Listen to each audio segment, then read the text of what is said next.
Hello everyone, we are Group 22 named GoL, and today we will be presenting our final assessment for cyber risk management.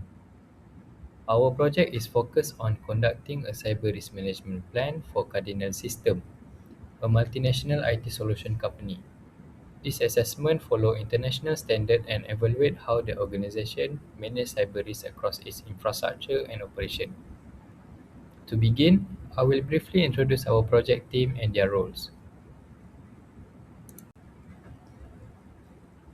Our audit lead and cyber risk management coordinator is myself, which is Muhammad Ahmad Darwish bin Muhammad Nasruddin. I am responsible for defining the audit scope, overseeing the implementation of ISO 27005, ensuring the quality of the entire audit process, and reporting the final finding directly to the CEO. Next, we have Muhammad Ahmad Akif bin Majais, serve as the risk identification and threat intelligence auditor. His role focuses on identifying all assets within the system, analyzing the threat and vulnerabilities, and developing realistic risk scenarios based on the organization network environment. Finally, we have Alif Hakimi bin Erman. Alif Hakimi bin Erman is the risk analysis, control mapping, and compliance auditor. He is responsible for performing risk scoring, developing the risk heat map, mapping risk to ISO 27002, control, and ensuring compliance with PDPA and GDPR requirements. Moving on to the introduction of the company,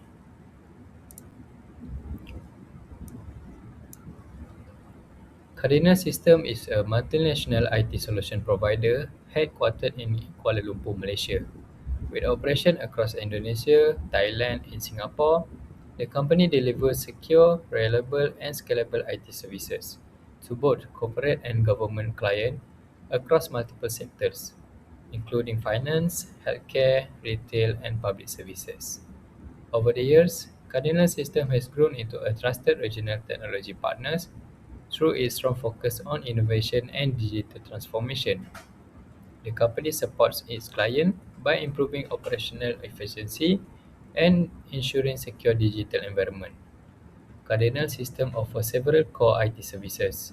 This includes system integration, which combine different IT components such as hardware, software, and network into a unified system.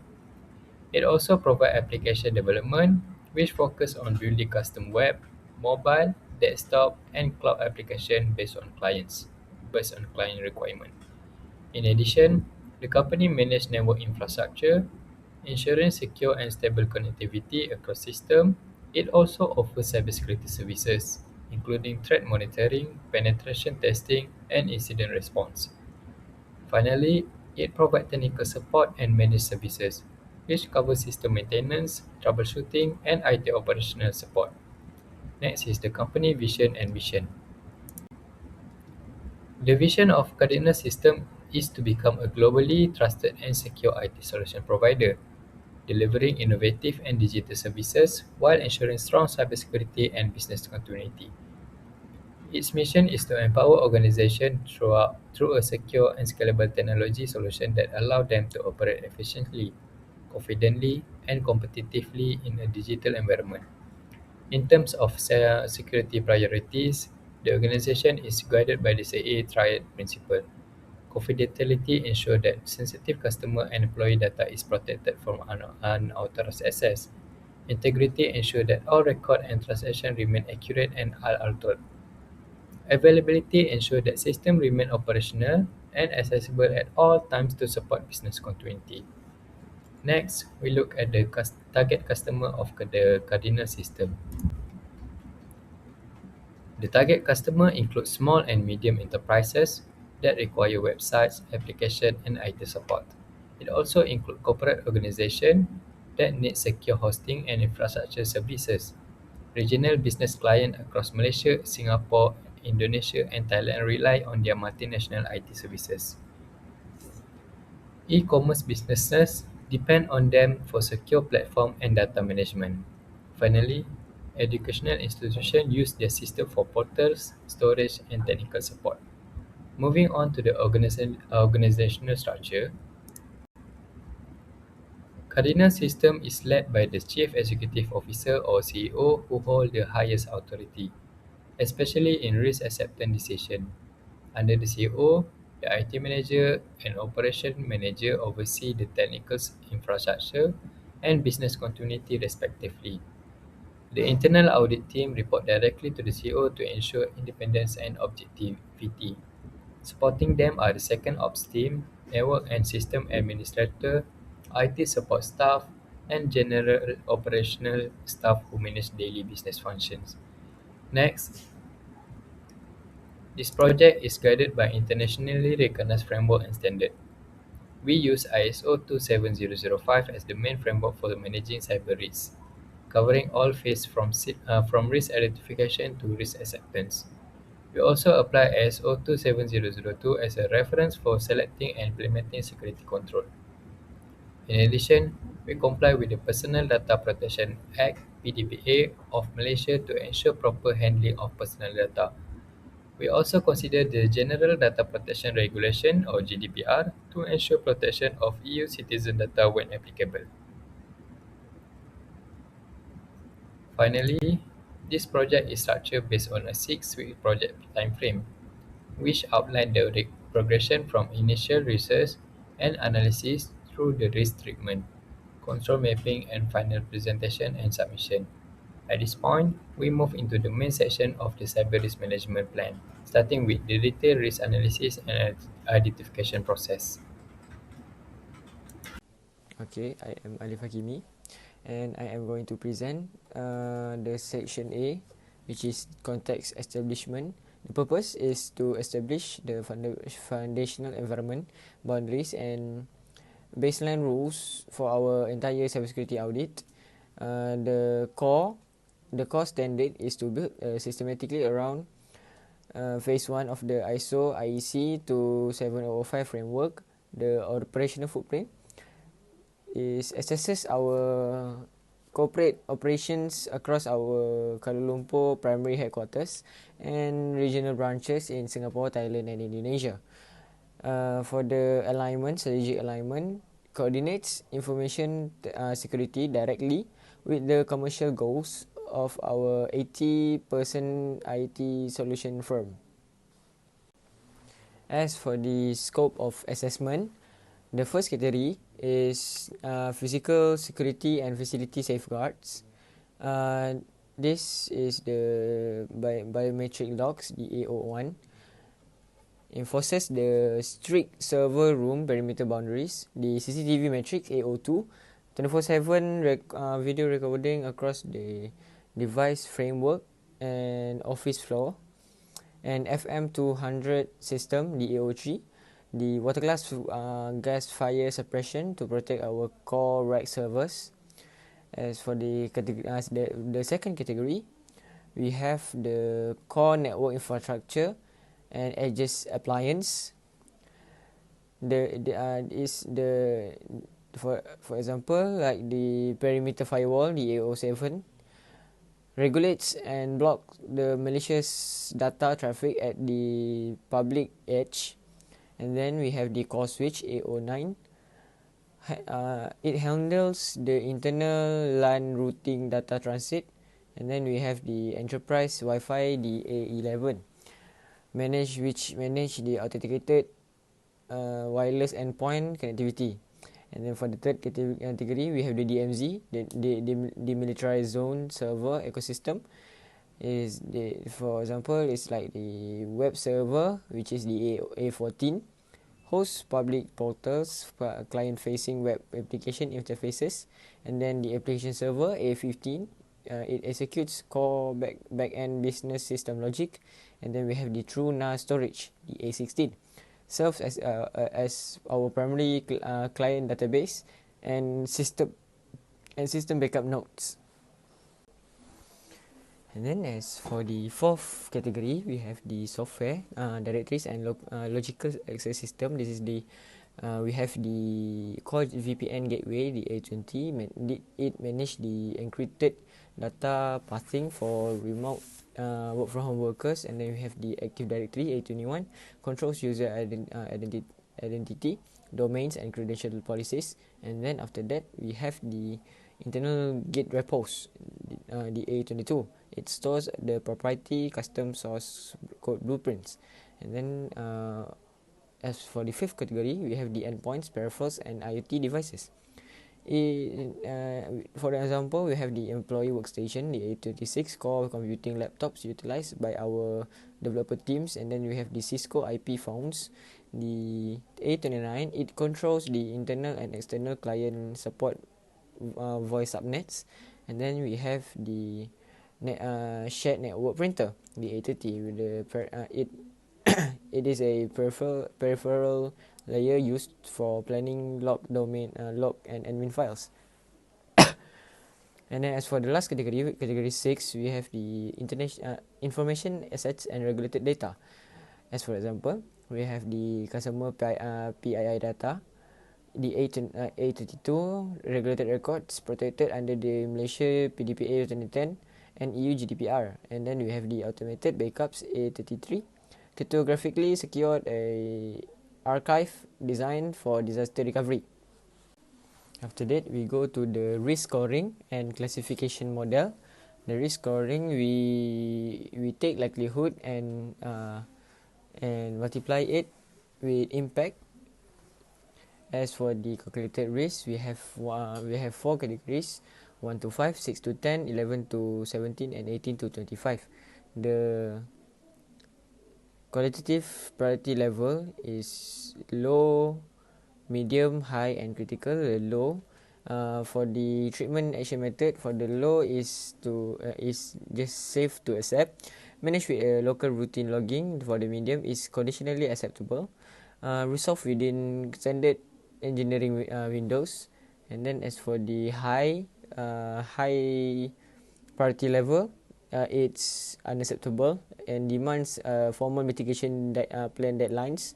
And then as for the critical, this is strictly unacceptable. It have to trigger the emergency framework under the CEO. And then we go to the threats relevant to the organization. The first one being the ransomware attacks. This is the likelihood is almost certain. The potential impact, it can lock the database network, encrypt the core shares, and cause total regional operation shutdown. And as for the second one is the phishing and credential theft. The likelihood is likely, and the potential impact is target staff login codes to harvest the accounts, gain unauthorized entry into VPN gateways. And then for the third one is distributed denial service, the DDoS. The likelihood is possible. The potential impact is it floods the perimeter boundaries to exhaust the firewall CPU capacity, leading into client downtime. And then we go to the risk acceptance criteria framework. We have divided it into four categories. The first one being low. This from the priority tier is 1 to 5. This is the acceptance decision is this is acceptable. Approval level, only IT support lead. It just have to retain within the logs, review normal during annual loops. And then after that we have the medium tier, which is 6 to 10. This is conditionally acceptable. The approval level is IT manager. And then we just have to retain temporarily, delegate the standard rule cleanups to the admins. And then for the high tier, which is from 11 to 17, the acceptance decision is not acceptable. We have to go at the approval level. We have to go as high as department heads, and we have to enforce the active risk reduction or risk transfer strategies immediately.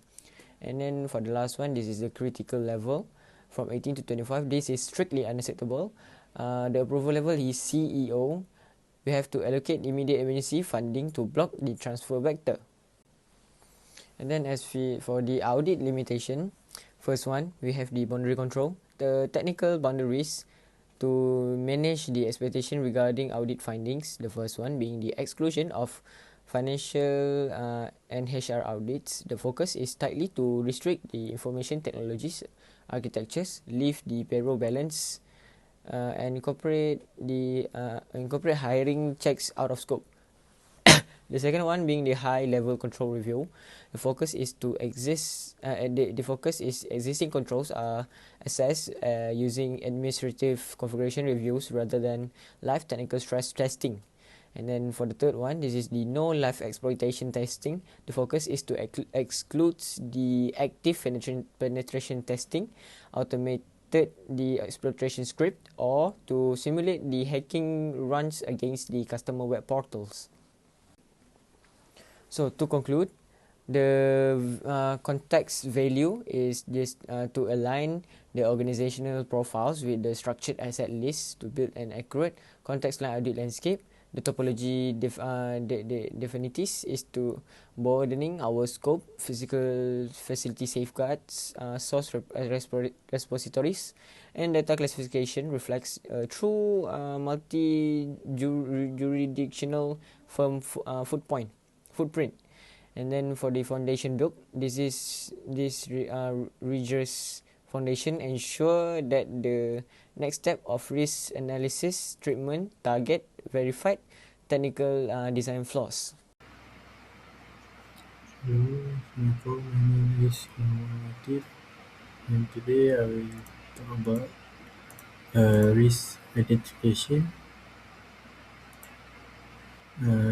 Following the establishment of the organizational context, this chapter initiates the core technical phase of the security assessment, risk identification. The primary objective of these phases is to systematically uncover, categorize, and document uh, the specific elements that generate cyber risk within the coordinate system infrastructure. Risk cannot be accurately measured or mitigated until its foundational components are clearly defined. To ensure a comprehensive and structured assessment, the risk identification process in this chapter is divided into three critical pillars. One is asset identification, cataloging the critical hardware, software, network infrastructure, and data repositories that Cardinal System relies upon for business continuity.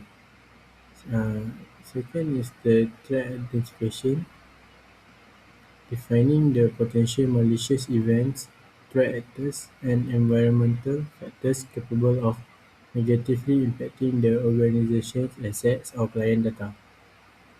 Third is vulnerability identification, exposing the specific technical weakness, configuration, and process flaws within the current architecture that threat could actively exploit.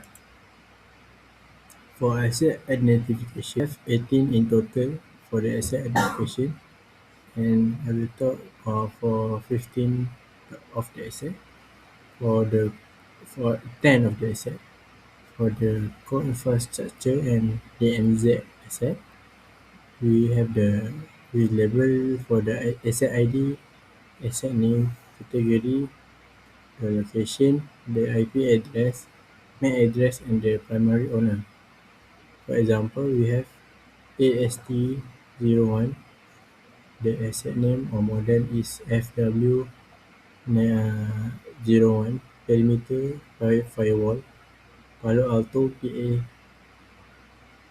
400, and the category is security. The location is at the rec 1, and the IP address, the MAC address, and the primary owner is the network admin. So for the end user and peripheral asset, we have also the same like the core infrastructure, the SID, we have the asset category, and we have the total quantity, typical specification, IP subnet, sample MAC address, and primary owner. For example, we have asset ID AST11. The asset category is workstation and laptop. Total, the typical specification, IP subnet, the same MAC address, and the sample of the MAC address, and the primary owner of the the asset, which is individual, employee, and IT support. For threat identification, we have 18 also in total. Uh, we categorize as the threat ID, threat category, threat name and description, target asset, and possible control, which is mitigation. For example, T1, the threat category is boundary, the threat name and description, distributed denial of service DDoS, volumetry or application layer traffic floods targeting external boundaries to exhaust bandwidth. And target asset is AST1, AST2 or AST6, and the possible control or mitigation is cloud-based DDoS mitigation services, which is for example, Cloudflare and rate limiting rules.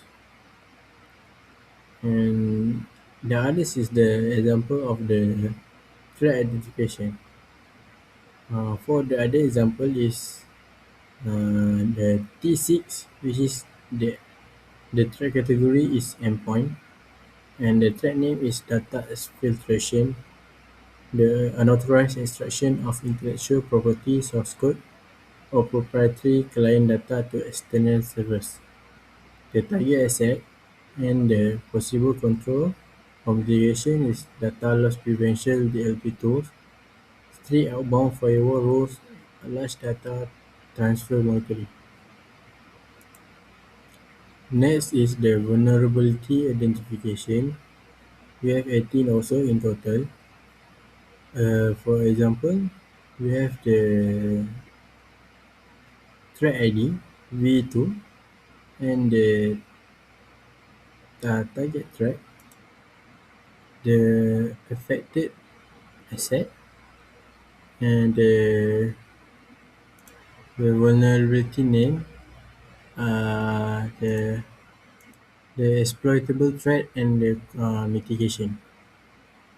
For example, we have the ID V2, affected asset AST2, AST3, AST4, or AST7, and which is weak or default administrative credential, default factory setup, or unrotated access key left active on administrative panels. And we have the exploitable threat, which is T03 or T14, and the mitigation is enforce a complex enterprise password rules, implement a privileged access management (PAM), and the other is the example of the vulnerability identification. Next is for the example is the V4. The affected threat is AST6 or AST6, or AST6 or AST7. It open and unnecessary port services, inactive or unmonitored development utility left running on public facing asset.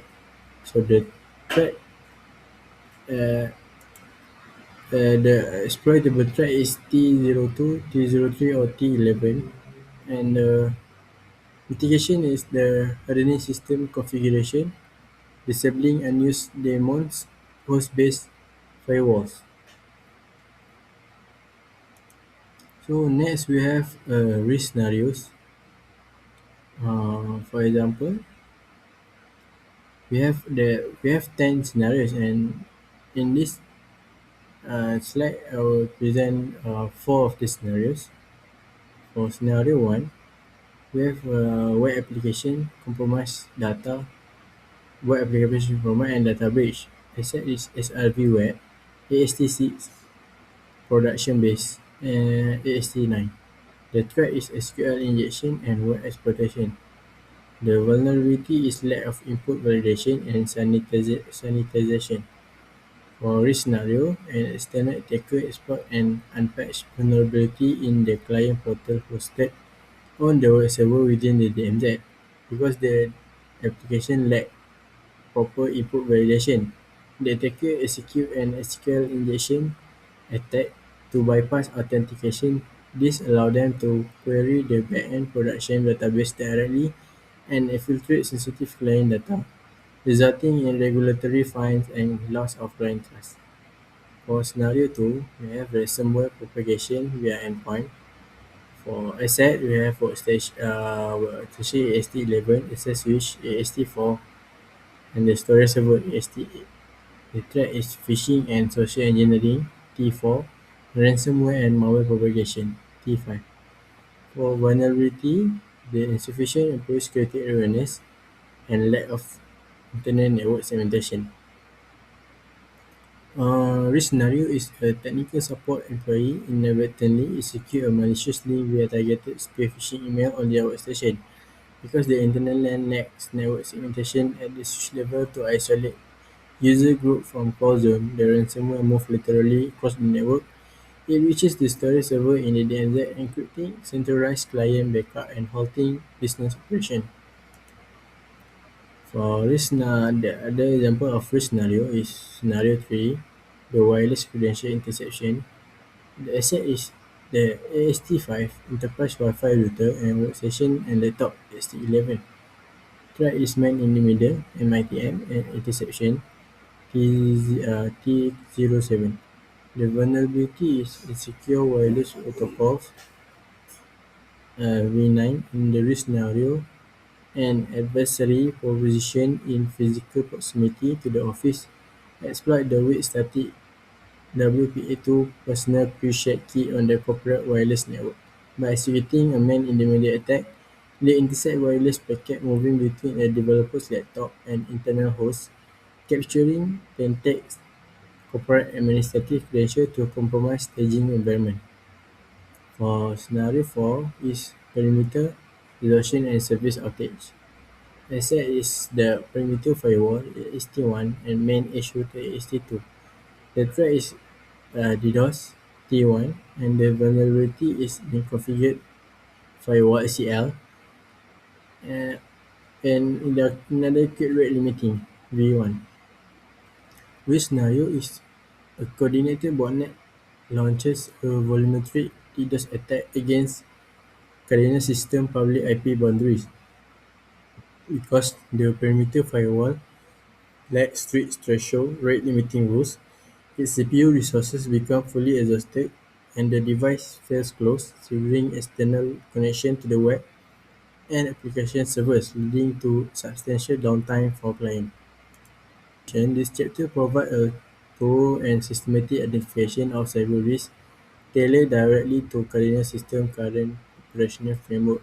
By expanding the evaluation to 18 critical assets, 18 diverse threats, and 18 technical and operational vulnerabilities, a realistic risk posture has been established.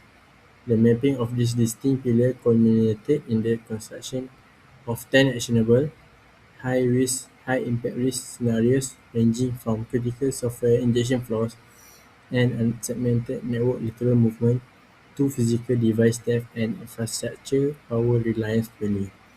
The comprehensive structured matrices generated throughout this chapter serve as the definitive baseline for the assessment. Rather than implementing arbitrary security solution, Cardinal system can now rely on this documented mapping to transition seamlessly into the upcoming risk analysis and risk treatment phases. This ensures that every future capital expenditure and security control recommendation is driven by actual verified architectural weakness and threat vectors. Alright, I will continue on presenting a comprehensive risk analysis and risk register for Cardinal system, which was carried out using the ISO 27005 risk management methodology. This analysis used a qualitative approach supported by semi-quantitative scoring to evaluate 15 different risk scenarios within the organization.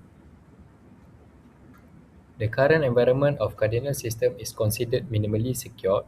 It has several weaknesses, including misconfigured firewall, weak password policies, no multi-factor authentication, and no network segmentation between internal and demilitarized zone network. Because of these weaknesses, the system is highly exposed to cyber threat.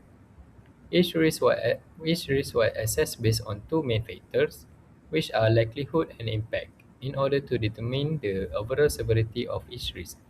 From this assessment, the results show a serious security situation where there are 3 critical risks, 7 high risks, and the remaining risks are medium or lower.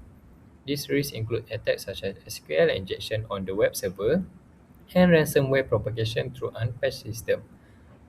All of these findings are documented in a risk register, a summary table, and a heat map which help management clearly visualize which risks require immediate attention and urgent mitigation. Next, we have the likelihood scale was used to measure how often a threat could occur. The scale ranged from 1 to 5. Level 1 is rare, which means the threat may occur once every 5 to 10 years, with less than 5% probability. Level 2 is unlikely, which means it may occur once every 2 to 5 years, with a probability between 5 and 20%. Level 3 is possible, which means it may occur once every 1 to 2 years, with a probability between 21 and 50%. Level 4 is likely, which means it can happen multiple times in a year due to exposed system or weak security control. Level 5 is almost certain, which means the threat happen frequently, either monthly or even daily, especially in environments that are continuously exposed to attacker. Next is the impact scale, which measures the severity of consequences if a risk is successfully exploited. This scale also ranges from 1 to 5.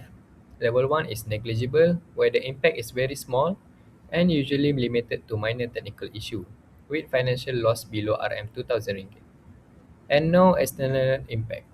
Level 2 is minor, where there may be short system disruption with financial loss up to Rm 2000 and no regulatory consequences. Level 3 is moderate, which involves system outage such as VPN or service downtime, causing losses up to Rm 100,000, and some operational delays. Level 4 is major, where serious incidents such as data breaches can occur, leading losses up to Rm 500,000 and reputational damage.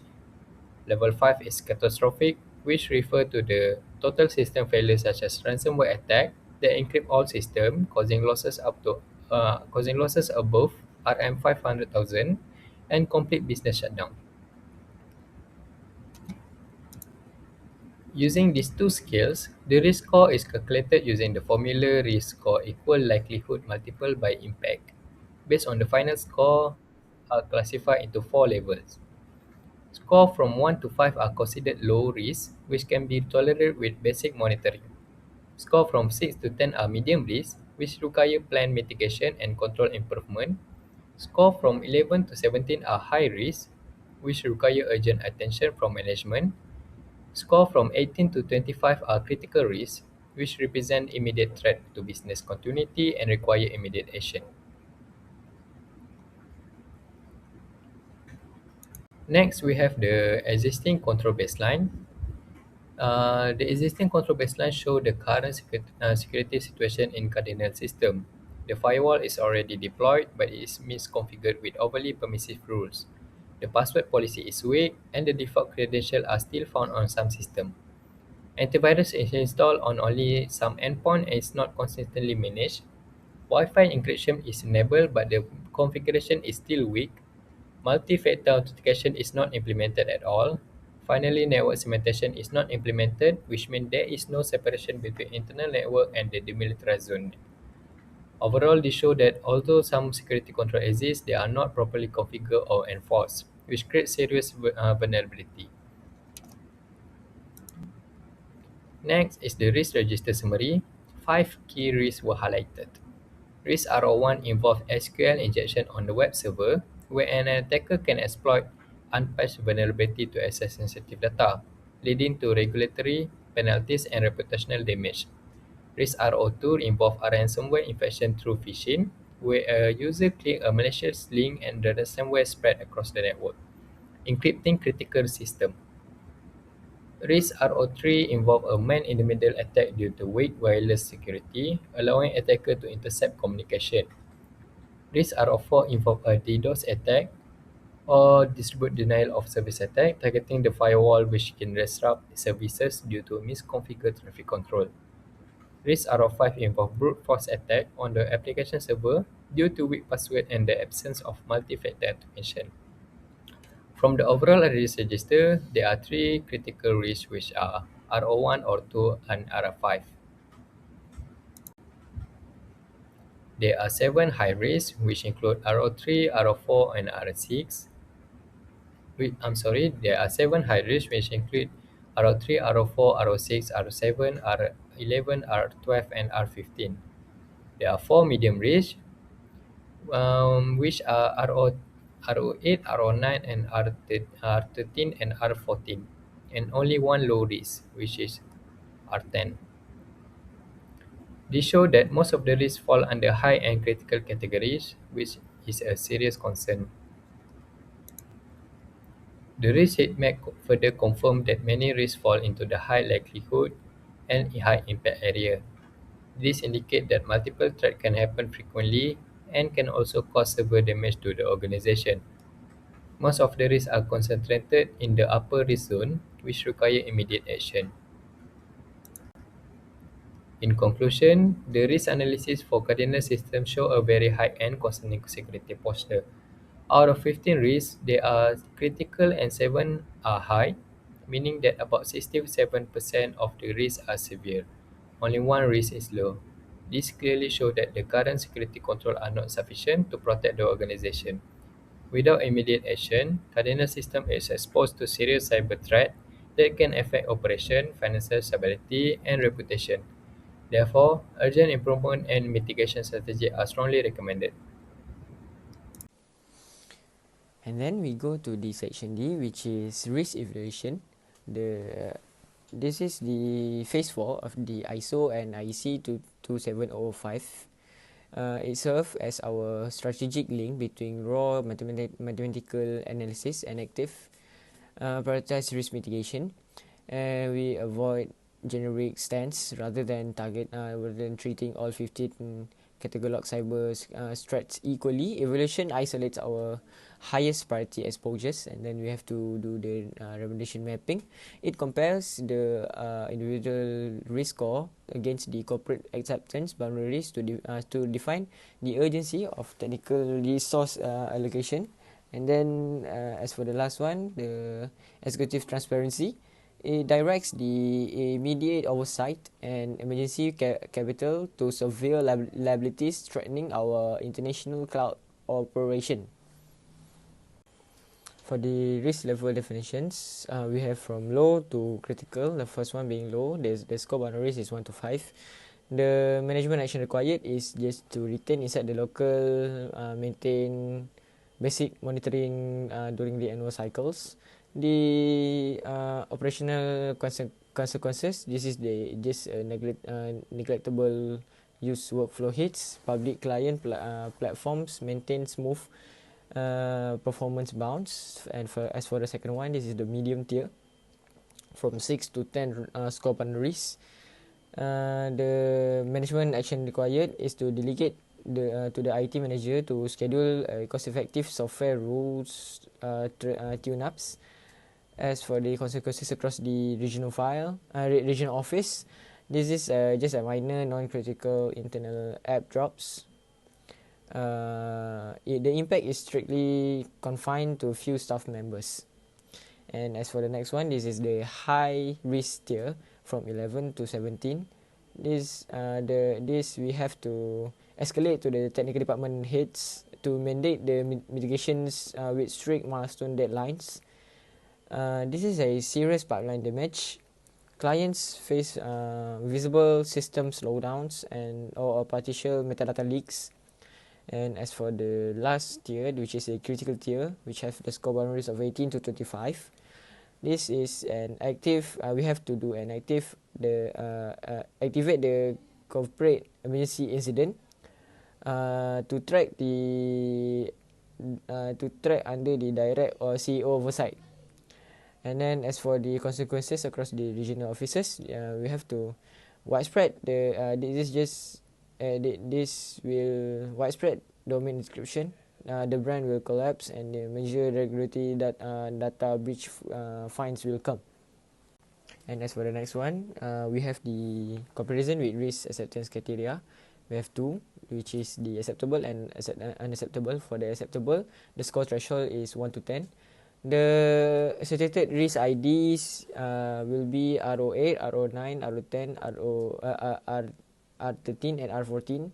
The corporate government state and mandate. This will be tolerated with monitoring. Gaps fall within our risk appetite, and the remediation cost exceeds the business value of risk reduction. And as for the unacceptable, the score threshold will be 11 to 25. The risk ID associated is R01, R02, R03, R04, R05, R06, R07, R11, R12, and R15.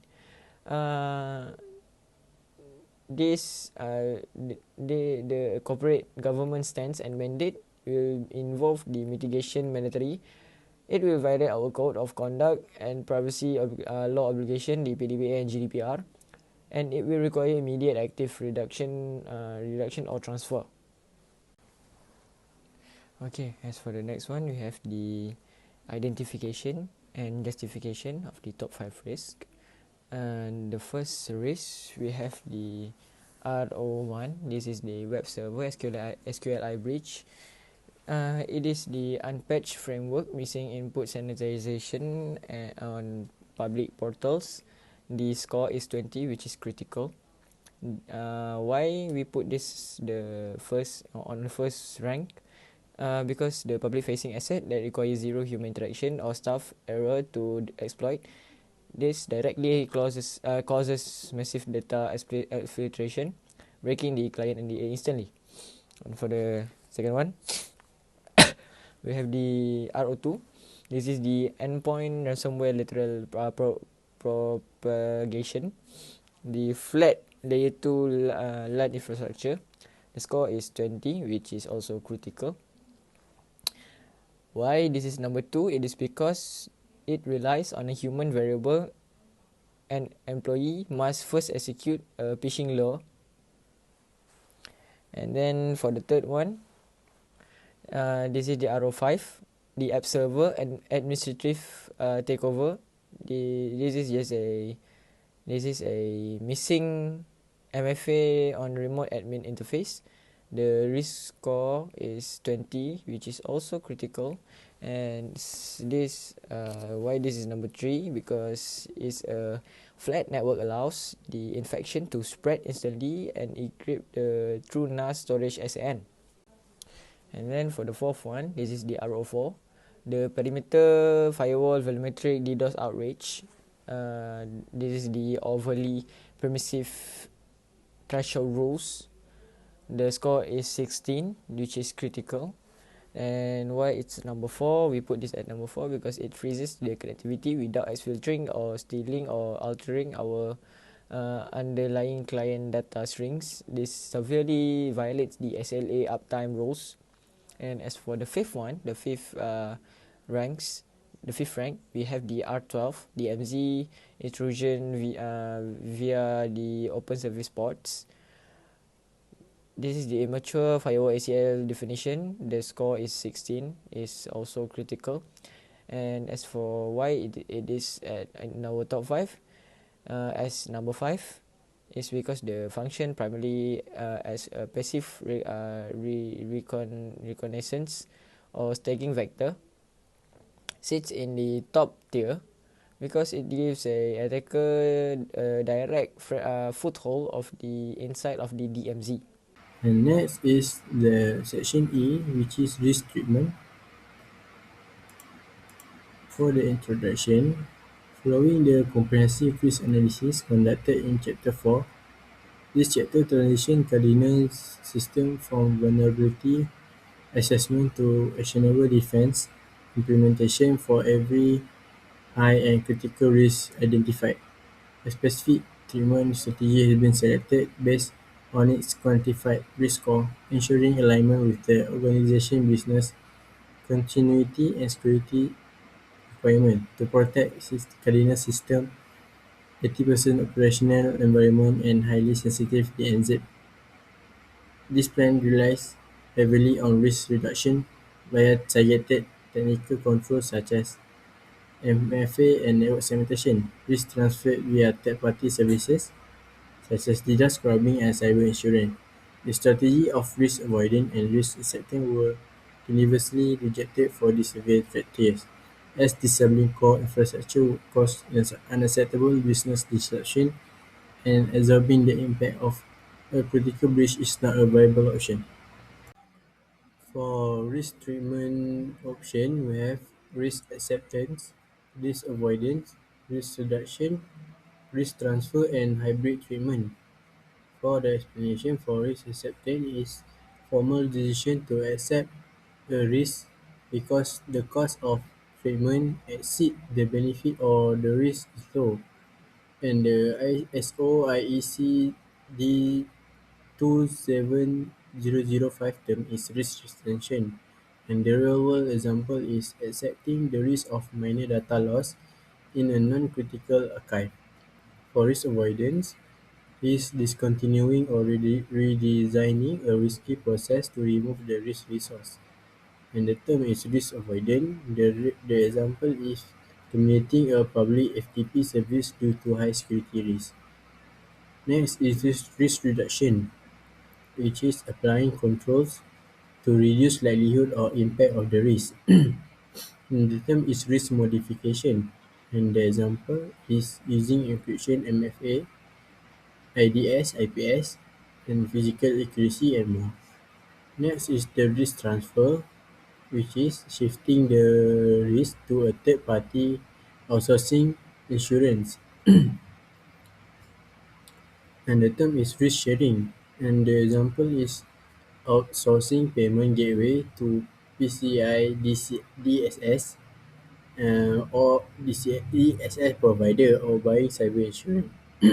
Next is hybrid treatment, which is combining two or more risk treatment options to optimize protection and adaptability. And the term is multiple. And the example is reduced with backup EDR, network segmentation, uh, plus transfer risk with insurance coverage. For treatment decision criteria, we have the cost versus benefit, technical feasibility, resource availability, regulatory requirement, and business impact. For cost and versus benefit, the consideration applied to coherent system. The treatment cost must be justified by the risk reduction achieved. Controls such as MFA and patching are low cost, high impact, and prioritized. Then for the technical feasibility, the control must be implementable within current system, current technical environment, cloud-based services, data scrubbing are readily deployable. For resource availability, the internal IT team capacity is limited 18 staff, minimal security personnel, and treatment requiring minimal ongoing maintenance are preferred. For regulatory requirement, PDPA 2010 and GDPR mandate protection of client PII treatment addressing data protection are legally required, not optional. For business impact, the treatment must not unacceptably disrupt operation. Avoidance was rejected where business disruption would exceed risk impact. For the risk treatment plan, we have uh, 15 risk treatment plan in total. So first one is R01. The asset is web server, the NZ zone. The threat is SQL injection and web app exploit. The risk level is critical and the score is 20. The selected treatment is reduced. The hybrid treatment details is preventive, detective, and corrective. And the justification is avoiding the risk by taking the server offline, disrupt core business. The risk must be reduced by implementing mandatory input validation in the source code and deploying a web application firewall (WF) to filter malicious traffic. And this is the other example of the risk treatment plan. For our two, desktop PC switch storage server, ransomware infection via phishing, The risk score is critical 20, and the treatment plan is the reduce and transfer, and the hybrid treatment plan is preventive, detective, corrective insurance. So the likelihood must be reduced via strict network segmentation, VLAN, and endpoint detection (EDR) to halt lateral spread because no defense is flawless. Residual financial risk from downtime must be transferred via cyber insurance. And for the other example is the RO4, the firewall. The RO4, which is the firewall.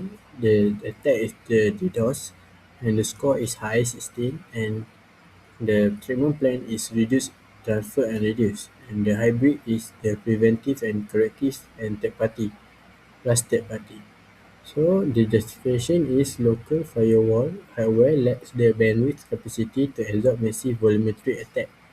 Primary mitigation must be transferred to a cloud-based DDoS scrubbing service supplemented by local rate limiting rules. And this is also the other example of the risk treatment plan. For example, for R11, the employee laptop and desktop PC, the attack is malware infection via removable media. The the score is high 12, and the treatment plan is reduced, and the hybrid is preventive, detective, and corrective. Justification is the employee require laptop to perform daily tasks. Infection risks are heavily reduced by standardizing enterprise-grade antivirus (EDR) across all PC and utilizing GPO to disable unauthorized USB mass storage device. Next is the detailed control mapping. We have four, which is uh, the streaming strategy is reduce plus transfer, reduce and reduce plus transfer. Preventive control. The RO1 is WAF deployment, input validation, and parameterized queries. And detective control is per application, logging, fail login monitoring. And the corrective controls, automated application rollback, incident and incident response. And the RO2, the preventive control is network segmentation, VLAN, EDR deployment, email filtering, and the detective control is SIEM alert for lateral movement and phishing simulation. And the corrective control is offline backup, cyber insurance payout, and incident response plans. That's the two examples of the detailed control mapping.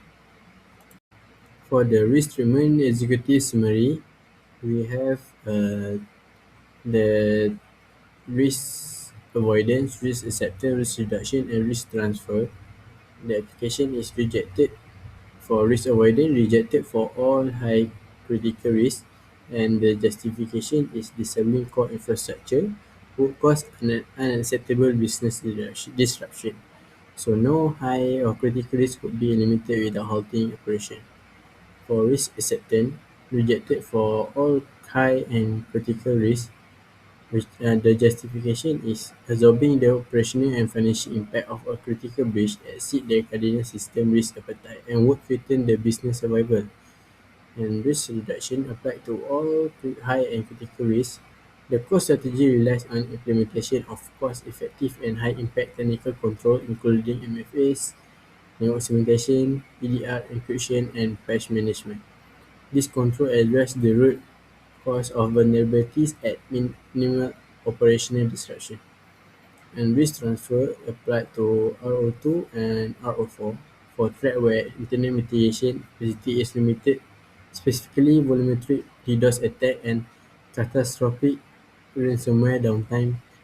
Cardinal system will supplement technical control with cloud scrubbing services and comprehensive cyber insurance to ensure business resilience. For control strategy summary, we have the three control type, which is preventive, detective, and corrective. Number of risk addresses for preventive is 10 over 10. The primary control use MFA, network segmentation, EDR, encryption, WF, and patch management. For detective, the number of risk address also 10 over 10. The primary control use is IEM, vulnerability scanning, audit logging, and monitoring. For corrective control type, we have 8 over 10 for the number of risks and number of address, and the primary control use uh, backup, incident response, rollback procedure, forensic.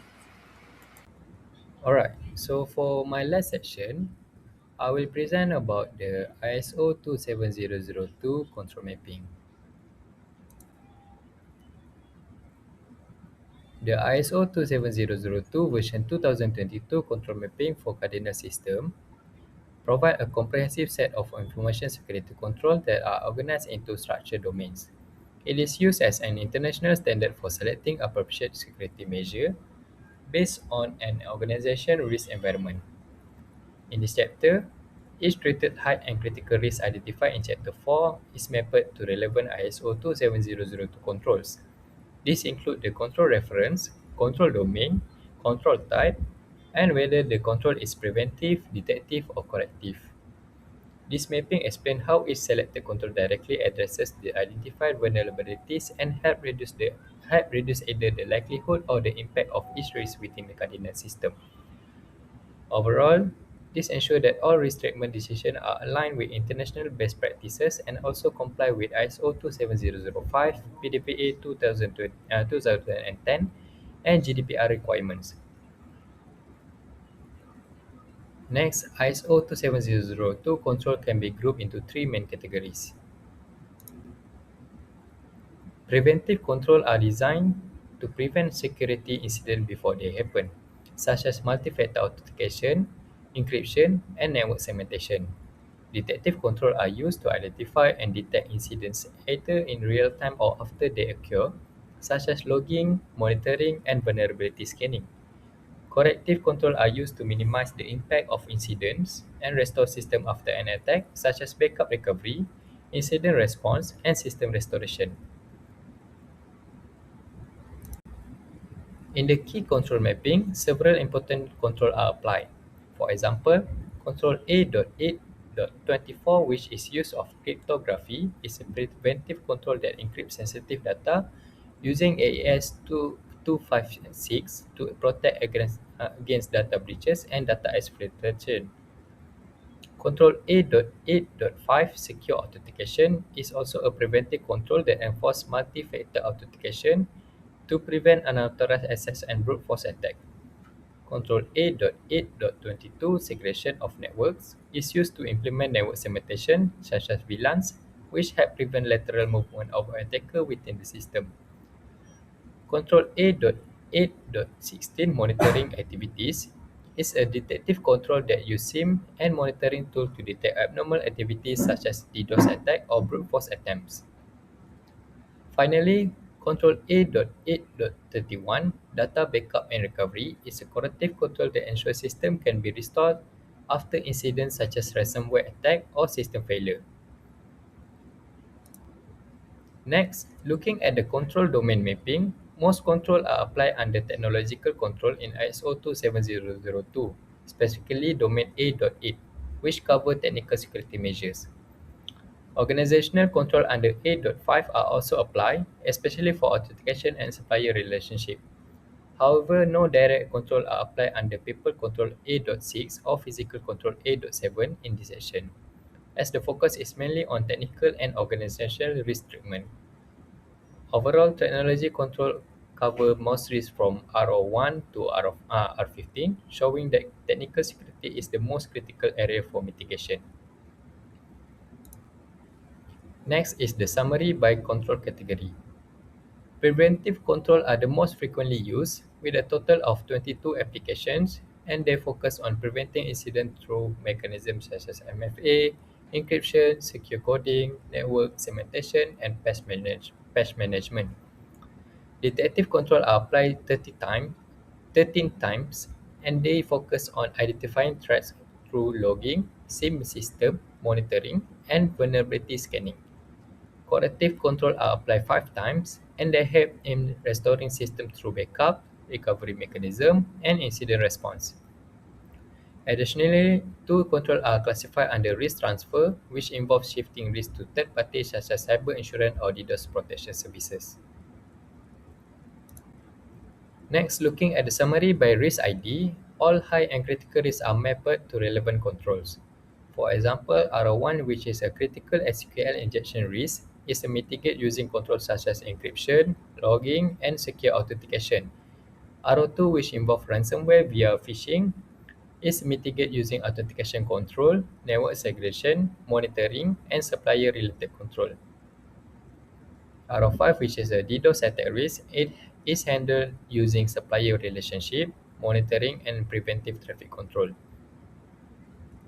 R05, which involves brute force attack, is addressed using secure authentication, authentication information management, and logging control. This shows that each risk is not treated with a single control, but instead with multiple layer control from different categories. Next is the most frequently applied control, show clear patterns. Control 8.8.16, which is monitoring activity, is the most frequently used control and is applied to 7 risks. Control 8.8.15, which is logging, is applied to 4 risks. Control 8.8.7, which is protection against malware, is applied to 3 risks. Control 8.8.22, which is network segregation, is also applied to 3 risks.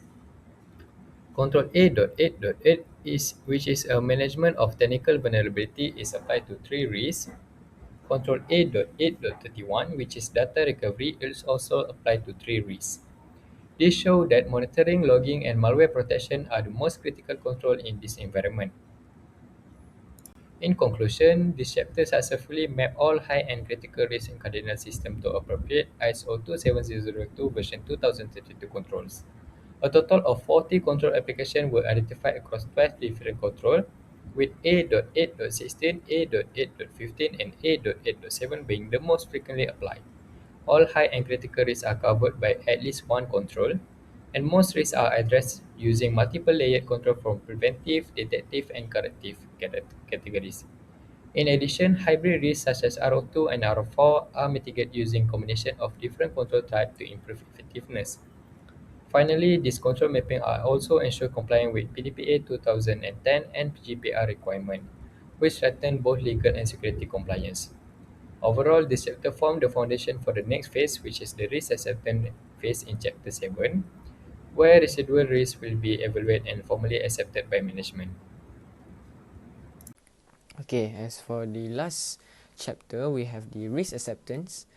This is a phase 6, represents the final closing segment to our corporate information risk security management process. The conscious management choice formalizes the retention of risks that remain after active treatment or items that sat safely within our tolerances. The risk reality acceptance does not imply ignoring threats. It notes that additional spending would yield the diminishing business returns. And then for the continuous review, every accepted profile is tied to dynamic review schedules to ensure the retention validity remains secure. And then we go to the risk appetite statement. The first one being risk tolerance. Cardinal system maintains a strict zero tolerance policy for exposures threatening the customer PII or core product databases. And then we have the regulatory non-compliance stance. Any vulnerability with strong 11 or higher, high and critical level that threatens the cross-border framework, the PDPA and GDPR cannot be accepted. And then the acceptance eligibility boundary, only risk dropping into low 1 to 5 or conditionally handled under medium 6 to 10 can be considered for formal retention. And then after that, we go to the residual risk after treatment. The first one being the web server SQL injection, the RO1. The score reduction, we drop from a critical 20 down to residual 8. The control status we mitigate via the WAF deployment, strict input evaluation, and parameterize the source code inquiries, the source code queries. And then for the endpoint ransomware, this is the lateral propagation, the RO2. The score reduction, we drop from a critical 20 down to residual 8. The control status, we mitigate the via central EDR implementation and layer 2 VLAN and switch segmentation. And then for the last one, we have the app server brute force takeover, the RO5. We drop from a critical 20 down to residual 8. And then for the control status, we mitigate the via mandatory multi-factor authentication, the MFA, and strict administrative lookout policies. And then we go to the risk accepted risk. This is the risk we accept and we try to mitigate without panicking to fix things. The first example being the network printer intercept, the RO10, low risk with the score of 4.